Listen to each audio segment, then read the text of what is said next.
Oh, ay, ay, ay! Ay, ay, ay, ay!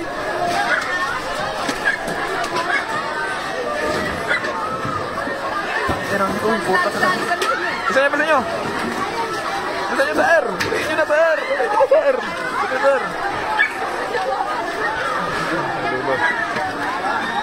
Investigation right after the may inquest na kagad. Kung sabihin, huli na kagad. Nakailan tayo lang? Dalawa lang nahuli na natin sir. Dalawa sir. Naka-inquest na. Sir, ulitin ko lang sinanong ko over the phone. Sir, your reaction sa gitna ng trahedya, may gumawa pa ng ganun. Well, siyempre nalulungkot tayo una sa mga biktima. Kaya lang, siyempre, doble sakit ng epekto sa ating mga biktima na mismo. Kalahin mo, nasunugan ka na, ninanakawa ka pa. Ngayon, mahirapan to rin sila na maibalik yung ma-power up yung area. Kasi yung mga tanso, tinanso nila eh. Lalo na yung mga buhay o yung what you call orange. If you can see in the video, may mga available orange line pa. Ibig sabihin, active yun. Magagamit pa yun pag nag-fire up ulit ang Meralco. Kaya hindi tayo nangiming arrestuin sila. At ngayon, tinuluyan sila. In-inquest na sila. Nahuli. Ginawa nila kahapon, nahuli sila kahapon, naka-inquest sila ngayon. At hindi ako mangingimik pagka may nakita pa tayo na mga individual na nandun sa video at pakalat-kalat pa, ay pakakalawit natin yun sa Station 1. Mayor, since you mentioned napakadelikado, Meralco released a statement, sinabi nga po na dapat hindi ginagawa yan kasi live nga po yun eh. So, sana ito maging leksyon sa lahat. O hindi lang naman sa Maynila, maaaring sa ibang bahagi ng ating bansa, lalo na sa Metro Manila. Huwag natin pakikialaman yung mga ganyang kable kasi nagagamit yan ng mga magkakapitbahay na hindi naman natutok ng apoy. Kasi sila rin naman na mawawalan. Mahirap walang kuryente. But then again, to do it in Manila, we'll apprehend you in 5 charges. At hindi lang kami, baka pati Meralco. sir, tagad doon po din. Nagaroon din. Oo. Sarap nga pagkukutusan eh. Totoo lang. Dalawa lang po? Sorry? Dalawa yung nadakma. Pero yung mga nasa video, pinahanap namin. Ako, payo ko sa kanila. Umalis na sila ng 105. Talaga, sa totoo. Sir, ang gagamitin niyo pong tool is the viral video. Of course. Yan naman ang lagi namin ginagamit. Kaya nga, bagay na pinagpapasalamat ko sa mga netizen na yung mga talongge sa Maynila, binibidyohan ng mga mamamayan at pinadadala sa amin. Kaya napapabilis yung paghuli sa mga talongges. Hindi lang yung nangyari kahapon, marami pang insidente. And I encourage the people to be vigilant, participate in our governance, wherein yung peace and order situation sa Maynila is top priority. Pero ilan po yung na-displace sa sunog sa amin? 867 families, 65 families. May nakabalik na po ba? Wala pa makakabalik dahil magki-clearing pa eh. Ito lang muna yung mga sustenance at yung pansamantalang pinagpapasalamat natin sa school na nagagamit muna yung pansamantalang tirahan nila. Pero babalik din sila and the city will provide financial assistance for them to rebuild their homes. Pero kung ginamit yung evacuation itong school, iniwan na ang tala yung pag-aaral. Wala pa naman. Wala pa naman. So, ongoing ka rin. Bilis lang yan. Normal. Sir, this is not the first time na may nangyayaring sunog ba? Plan for relocation. Ay, dapat niya ako, kung maaari lang, mananawagan na rin ako sa national government, particularly NHA, kasi property ng NHA yan. Yung lugar na yun. Na matuloy na yung pabahay nila. Kami naman, nagbibuild din naman kami ng pabahay. But with limited resources, you can only build so much in a particular timeline. Pero ito, it's high time na sana magawa na at mabigyan ng attention ng pamahalaan. Pero sa investigation po, naalaman natin kung ano talaga yung cause ng sunog. Duda namin na yung initial report, may nagsusunog ng tanso. Pagkatapos ng sunog, nagdanakaw ng tanso. Dapat hindi mo mababatukan yung mga talongges na yun. Sila na nga dahilan ng sunog eh. But anyway, that's water under the bridge. What matter most is that nahuli, nakakulong, mabigyan natin ng hustisya yung mga biktima at mailagay kagad sila sa ayos. Yun ang first things first. Mayor, clarification lang, sir. Sure. Ay, yung pong ibibigay niyong tulong para sa pagpapatayo ng bahay, aside pa po yung ibibigay niyo ngayon? Ayun yung bibigyan natin tulong. 15,000 per family. Para makakuha agad sila ng karoon sila ng maka-access kagad ng building materials. Plus, nagpapasalamat ako, maraming tumutulong ngayon, mga donors na iba't ibang organization. Again, let me take this opportunity also to thank DND, AFP, Air Force, OCD, dahil pinagamit sa amin yung air asset ng national government.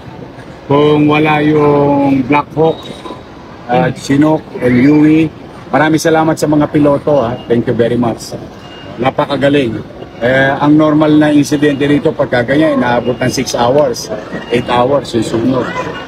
Because of that, mabilis na namatay yung apoy dahil sa tulong ng Armed Forces of the Philippines, Air Force, DND, and OCD.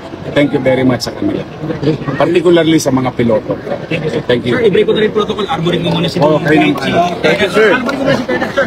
Okay, paalam na kita, sir. Investigation, sir. Ang sabi niyo kanina,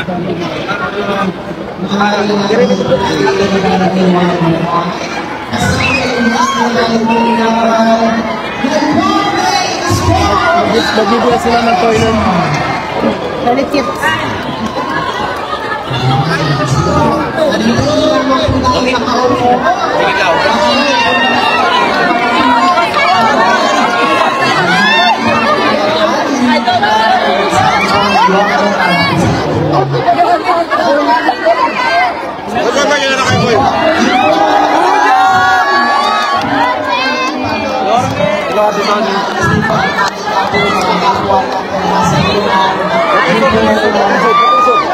Matisod, matisod.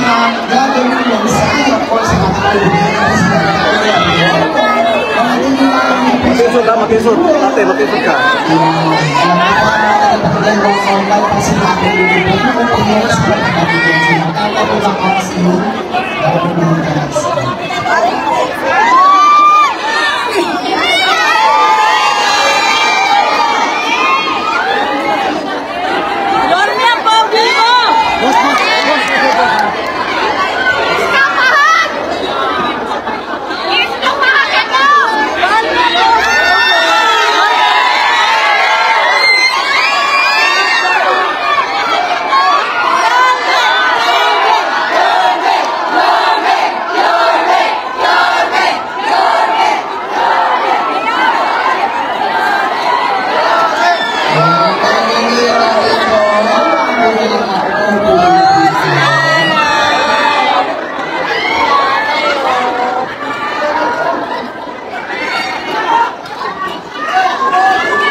ng pamahalaang lungsod ng Maynila sa pamumuno po ni Jorge Isko Moreno Domagoso at Vice Mayor Gia Atienza. Ganyan din po ng ating po mga konsehal mula po sa District 1 at ganyan din po ng ating po Congressman Ernest Junicio. Yan, so mga nanay at tatay ko, manatili lamang muna po tayo nakaupo sa ating pong mga upuan at gagawin po natin ang isang maayos na pagbibigay po ng tulong handog sa atin ang pamahalaang lungsod ng Maynila at sa ating din po mga kasamahan. Pakiusap lamang po na medyo gambling muna po tayo nang sa ganun po ay makita rin po ng mga nasa likod ang ating pong Vice Mayor Gia Atienza at Jorge Isko Moreno Domagoso at syempre maraming salamat po sa sa ating pong butihing punong guro dito po sa Vicente Leo Elementary School. Ayan, muna po tayo, mga kasamahan po natin, mga kapatang.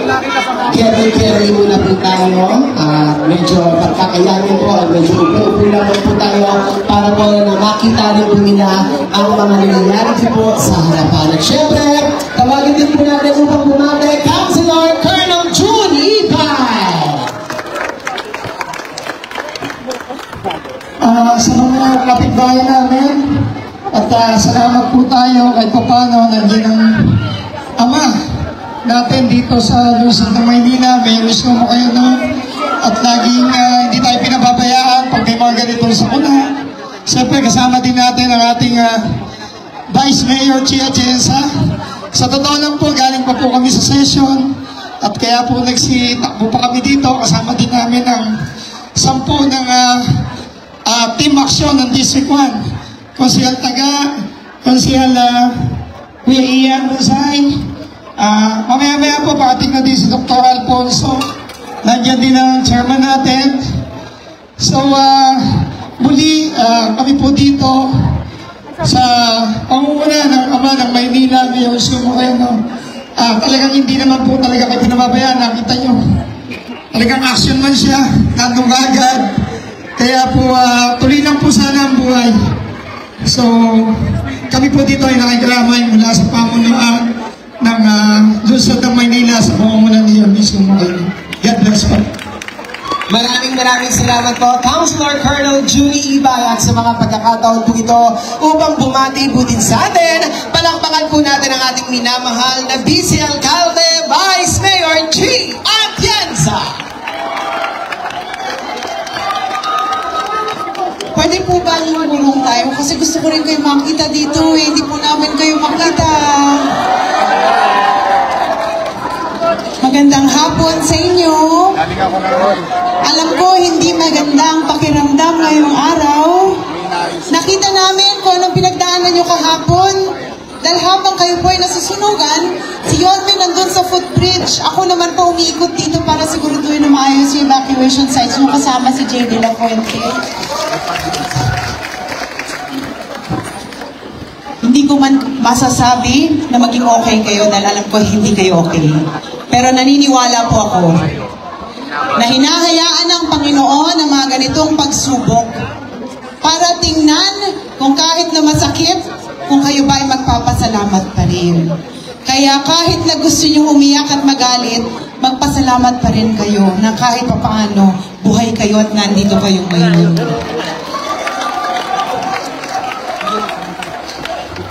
Kung nawala man ang lahat ng meron kayo ng isang iglap, naniniwala ako, kayang-kayang ibalik ng Panginoon ng 10 beses ang lahat ng nawala sa inyo. Kumapit lang kayo sa inyong pananampalataya.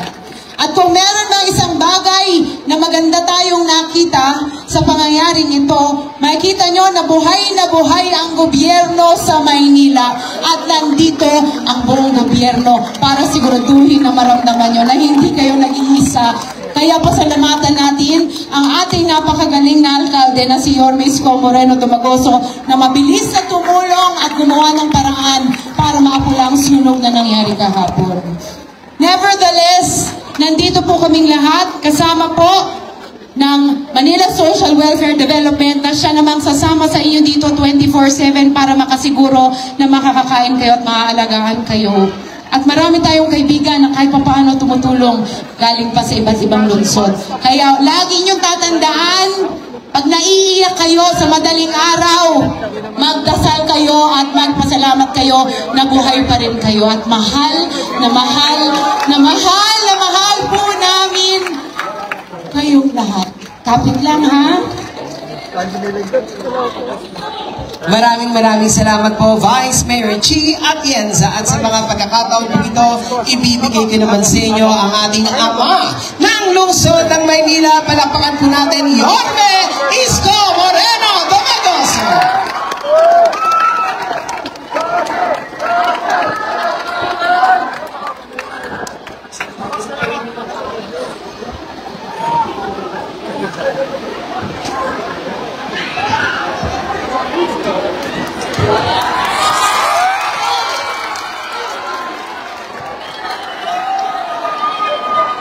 Magandang araw sa inyo. Para kayo di nasunugan kami ni Vice Mayor si Atienza at ang inyong mga kusihan ang nandito. Nandito ang ating si Jesus Taga Pahardo, Eric E. Nieva, si Jose Irma Alfonso, Junior Ibay, si Joaquin, ang ating mahal na Congressman Ernest Junicio, at sino ba binata rito? Sino binata? May binata rito? Ay, isa lang. Ano lang, may asawa nito, si Chi. Ang ating Vice Mayor Chi Atienza. Una, salamat sa Diyos, buo pa ang pamilya. Yung mga naipundar nyo, naubos. Kaya sana maging takdang aral, lalo na sa mga lalaki na dito. Nagtatanso kayo, kaya natanso tayo lahat. Dahil lang sa kapabayaan, panlalamang, hari ng isang tao, libo-libong pamilya ang naapektuhan. Nasusunod na kayo, ninanakawan pa kayo ng kapitbahay nyo. Gusto nyo wala tayo mo? Ha? Gusto nyo masayin mo? Susunod na, ninanakaw pa yung wala nyo. Paano kayo makakabalik kagad kung titirahin natin yung mga tanso nyo? Pwede ba tayong babalik na walang kuryente? O, magkakakuryente ba pag walang wire? Eh, ba't yung tinitira? Tayo rin ang nawalan. Tayo rin ang ninakawan natin ang ating mga sarili. Ganon ang mangyayari. Pero huwag kayo mag-alala. Nahuyo na yung dalawa. Kaya yung mga nasa video, tago na kayo.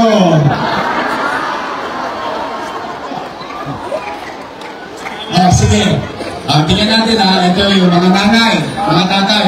Gusto nyo bang ikulong ko yung mga nagdakaw ng wire sa inyo? Nasa na ba yung gusto? Diba sarap po niya lang? Ang hirap na nga lang buhay natin. Diba? Hindi nga natin alam kung kailan tayo makaka-recover. Yung pagbalik lang, maayos tayo, may kuryente ulit. Kahit paano, may electric pan si Bunso, yung nanay ko, yung tatay ko, may edad na. Yun ang kailangan nyo isipin, mga kabataan, Hindi piyesta pag may sunod. Kaya sana maging aral yan. Pero salamat sa Diyos, at least buhay tayong lahat. Tama ba? Parang gusto nyo ulit makakita ng helicopter, Ang sosyal ninyo, ang bumbero ninyo, helicopter. Pero kundi dahil sa Department of Defense, sa Armed Forces of the Philippines, sa Office of Civil Defense, at sa Air Force, malamang naubos tayo lahat dun. Tama ba? Mas mabilis na pagkain, hindi na lumaki. Hindi na natin nadama yung iba nating kapitbahay. Palakpakan natin sila.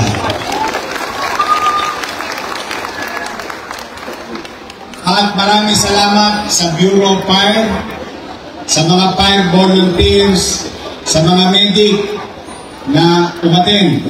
Palakpakan natin sila. Doon man lang sa palakpak natin, maipakita natin yung pasasalamat natin sa effort nila. Sa lahat ng tumulong, palakpakan natin sila. O ngayon, merong inanda ang national government. Nakita nyo to. Sa DSWD yan. Galing sa kanila yan. Yung karton, chicha. Yung box sa plastic, ang lulutuan ng chichichay natin. Meron kayong kaldero. Huwag yun ang aluminum yung mo. Hindi na kayo makakakusot sa akin eh. Pare-pare na sa tayo ng buhay ng araw eh. O meron kayong kaldero, kawali, pinggan, baso, kutsara, tinidor. Hanggang ng DSWD sa akin. Model siguro. Magkano ang kilo aluminum yan?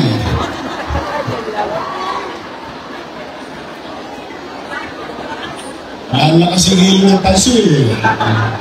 Hindi yan. Masaya pa kayo sa aming mga social worker. Kasi ba? Nakakain kayo agad? Palagpakan natin yung ating mga social worker. Mga teacher natin. Mga bilyak yan. Ayun, may mga asimpot, mga teacher. Hello? At sa ating principal, pasamantala natin nagagamit ang estudyante. Ayan mga tumulong. Kasi hindi ko naman kakayanin mag-isa. Kaya ko naman yung binabanggit, sa ganitong paraman lamang, maibigay ko rin yung creditor sa kanila. Yan ang mga kasama natin. So ngayon naman, nandito kami, ang inyong pamahalang lungsod. Medyo masakit pa yung baga ko. Sama pala ng usok niya yun. Nasinod ko lang kapon. Para matutudyo sa masakit sa baga. Pero hindi yun. Kaya ako nagpunta kasi ayaw ko nang lumaki pa. Kaya we put things in order. So anyway, sana sa ating mga kapolisiyahan, palagpakan din natin dahil nahuli ang mga tulongers. At huhulihin pa. Lipat na kayo. Pag nanguray sa video, ay, ng mga nasa bubong, may dala pang flies eh, no? Kakasunog niya eh. Sunugan mo kaya kaluluwa niyo. Anyway, magbago na kayo. But anyway, nandito kami ng inyong pamahalang lungsod. 865 families. Para makabili kagad kayo ng 2x2. Gusto niyo ba bumili ng 2x2? Paano niyo sa Dolores, ha? Yero? Plywood? Gamit? Panty? Ano? Wala na natin, no? Kumpleto na. Sunod na. Hindi. Pinasasaya ko lang kayo. Pero sa totoo, yung mga talagang totoo. Maubos lahat. Bawat isang pamilya tatanggap ng galing sa syudad ng Maynila 15,000 pesos. Okay? Mag-iingat kayo. Mahal namin kayo. Ulitin ko ha. Ulitin ko. Di bali tayong mahirap. Huwag tayong maging dugyot. Di bali tayong mahirap. Hindi natin kailangan maging magulong komunidad. May karapatan ng bawat tao mamuhay ng panatag at malinis. Araw-araw ko na lang nililinis yung lugar nyo. Kung po pwede ba, huwag na kayong nagtatapon sa gitna ng island. Pwede ba? Doon na lang sa bangketa. Tapos darating yung truck. Pwede? Kasi dumano naman ako kanina. Ang dami na namang Sharon Cuneta sa island. Balutin mo. Wow, mga pinagbalutan ninyo na suman. Ang gusto na naman. Hindi, ilagay nyo na lang sa kanan. Kasi pag nasa kanan ng basura, dadaan ng truck, hindi ko maabala yung mga dumadaan sa atin. Okay? Kasi gusto ko maging tahimik yung lugar nyo. Gusto ko maging malinis yung lugar nyo. Kahit na mahirap tayo, gusto ko malinis yung lugar ninyo. Maaliwalas para sa inyo, hindi para sa akin. Kaya tulungan nyo kami. Itong ginagawa namin para sa ating komunidad. So muli, may awa ang Diyos. Kaya mawawala ng pag-asa, ha? Makakaraos din tayo. Makakatawid din tayo. Naniniwala ba kayong habang buhay may? Habang buhay may?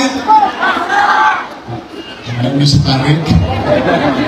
Pag-asa. Totoo naman. Lagi may awa ang Diyos. I love you. Yung mga lolo't lola ko, nanay tatay ko, senior citizen, nasa kamay. O, malapit na. Malapit na yung gatas yun. Tatapusin ko na yun. O, mag-iingat kayo, ha? O, sabay-sabay tayo. Manila! God first. Thank you. Maraming salamat po. Yobe Isko Moreno Domagoso at muli po, gayon din po sa ating po mga kasamahan, manatili lamang po tayo nakaupo sa ating po mga upuan at gagawin po natin ang isang maayos na magbibigay ng tulong hanggang po sa ating napamahalaang lungsod ng Maynila. Maraming salamat din po. Palapakan din po natin Vice Mayor J. Atienza.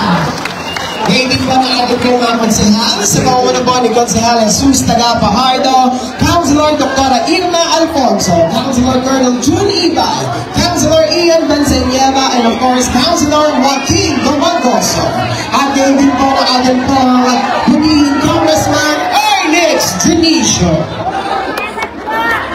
Sa lahat po ng ating po mga MDSW staff. Ay, magandang araw po, mga batang Maynila, mga minamahal kong lolo't lola, mga nanay tatay, at kami po ay nalilito sa opisina at dala ng meron kaming nais i-present sa inyo. At itong nagpapayaran na video na naman, nangyari kahapon, habang yung mga kababayan natin na tinutupo ng apoy yung kanilang kagarihan, bahay, habang nagkakagulo, mga ilang talonges na akala mo pumunta sa fiesta, nakipiesta sa sunod. Pagre mo, biktima nga sunod yung mga tao. Biniktima pa nila ng mga pagnanakot ng gamit. Hindi nila naintindihan. Yung mga kuryente pinagkukuha nila, yun din yung kuryente ikakapit sana after the sunog. As you can see with the video, parang sila nagmamap na parang walang gobyerno, para sila may sariling mundo doon. Buti na lang, nandoon yung pinadalang augmentation ni General Abad habang kasagsagan ng sunog. Pinakapulan natin. Papasalamat nga po sa Air Force. First time na gamit yun doon sa tuloy yung Black Hawk, Sikorsky at Huey yata yung helicopter na may dalang water bag. Dahil doon, normally lumalaki pa yung sunog doon. Hindi na po siya bumapa. Pero ang disturbing, alam niyo yung mga orange wire. Pag-aari po yan ng privado. Yan po yung pag-aari ng Grabco. At dahil dyan sa orange wire na yan, nagkakaroon ng mas safety na electrical supply sa mga community, kahit sa mga squatter o kahit sa mga bahay-bahay. Yan ang bibigay ng safety para sa mga bahay. No? Na yung binibigay na kuryente, ligtas, maayos ang pagkakakabit. Kung may sunog, yan din ang unang pinipix para ma-power up yung mga bahay, na lalo na yung hindi nadamay ng sunog. Imbis na makarecover tayo ng mabilis, may mga tao yata talagang wala ng tamang pag-iisip o wala sa sarili. Hirap na hirap na nga yung mga tao na sunugan. Tapos pag nanakawan pa natin ang mga gamit, talo kasi nila Dati-dati kasi pag may sunod ng araw, ano kanto, parang libre zone sa Maynila. Kaya nga ako nagpunta ron dahil gusto ko mabilis na maapula yung sunod. Pero hindi pa rin, talagang kahit na maraming audience, maraming mga pulis, ang lalakas sa mga loob ito. But gusto ko lang kayong i-update tungkol dyan sa sunod na yan. Yung mga suspect sa video. Ito, dami na ito, dalawang. Ito yung mga pinagagawa mong tulong na sa video. Yan, mahangong yun. Ito mo, may flies mo. Alam mo, mauubusat mo. Nung may pulis na, binaba. Lalo pa yung isang video. Meron pa isang video na nagbabayad. Kaya yung mga nasa video doon, lumipat na kayo ng address. Dahil kanina, nung nagpunta ako sa sunod para magbigay ng financial assistance na city government para sa mga pamilya na sunugan. Inorderan ko si Colonel De Leon. Lahat ng nasa video, pati yung mga nasa bubong na pinuputol yung orange wire. Lahat hanapin. Kaya ayaw ko sa inyo, magsialis na kayo dyan sa 105. It's a matter of time. Uhulihin kayo ng alagat sa lakas. At papapanagutin ko kayo sa mga tao. So anyway, andito po. Halika mo dito. Get tomorrow. Yes. So yun na ang suspect na yun. Sino si Joke? Mana ka sa kilala kong Joke ng Makati ang ano. Joke na bokmok. Iyan na. Sputnik ka. Tawakan na ako ito. Ito.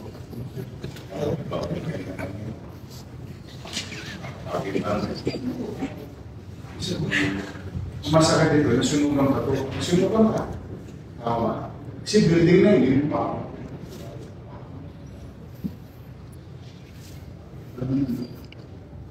At saka itong terminal sito.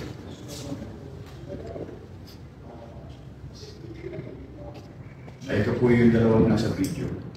Yung isang uri naman ng video, parang may piyesta. Pinapahanap na po natin. And they're going to be charged in violation of 3, open close parenthesis A, close parenthesis, open close parenthesis 1, close parenthesis of RA 7834 or anti-electricity and electrical transmission lines, dust materials, pilferings, Act of 1994. May inquest na ito dalawa. Inquest na. Ayan. Ang mga Colombians, mga nanonood. Sabi ko, paulit-ulit ka na. Araw-araw ng ginawa ng Diyos. Akala niyo ba mapapagod kami? Hindi kami mapapagod. Hindi kayo nauubos. Or, hindi kayo nagpili. Ito na po sila. Sila po ipapapanood din natin sa yun lamang po. Sige, ilan nyo na. Yun lamang po, mga Batang Manila. Rest assured, aring hindi tayo perfecto bilang gobyerno, pero once they commit this crime in the city, we make sure that they're going to pay the price. Yan po, commitment namin sa bawat kasasaya. Tulad ang sinabi ko kanina, sa mga kapitbahay namin sa Tondo. Alam mo, di bali tayo mahirap, di bali tayo yung squat. Tayo maging tulungan. Di bali tayo mahirap, di bali tayo squatter. Gusto ko panatag ang pamumuhay sa Manila. Maliwalas, may usang disiplina, may pagkain sa kapwa, pagmamalasakit at panatag na. Kaya po, pipilitin ko araw-araw na magbigay sa inyo. Karapatan niyo po yan, magkaroon ng kapanatagan sa pamumuhay dito sa Manila. So standby lang po kayo lagi sa mga updates namin. At kung kinakailangan mag-talk to the people kami like this, gagawin po namin. At kung sakasakali, kayo may mga kakailanganin o may mga insidente na sa tingin ninyo kailangan mabigyan ng justisya, o ipadala nyo lang po sa amin. At nagpapasalamat kami sa mga netizen na nagpo-post at tinatag kami. You're calling our attention to do our job. Thank you sa inyong lahat. And our own little way, we'll do our best. So muli po, maraming salamat. Mag-iingat kayo mga Batang Maynila, sa mga minamahal kong senior citizen, mga nanay tatay ko. Palain na ba kayo ng Manila? God first. Thank you.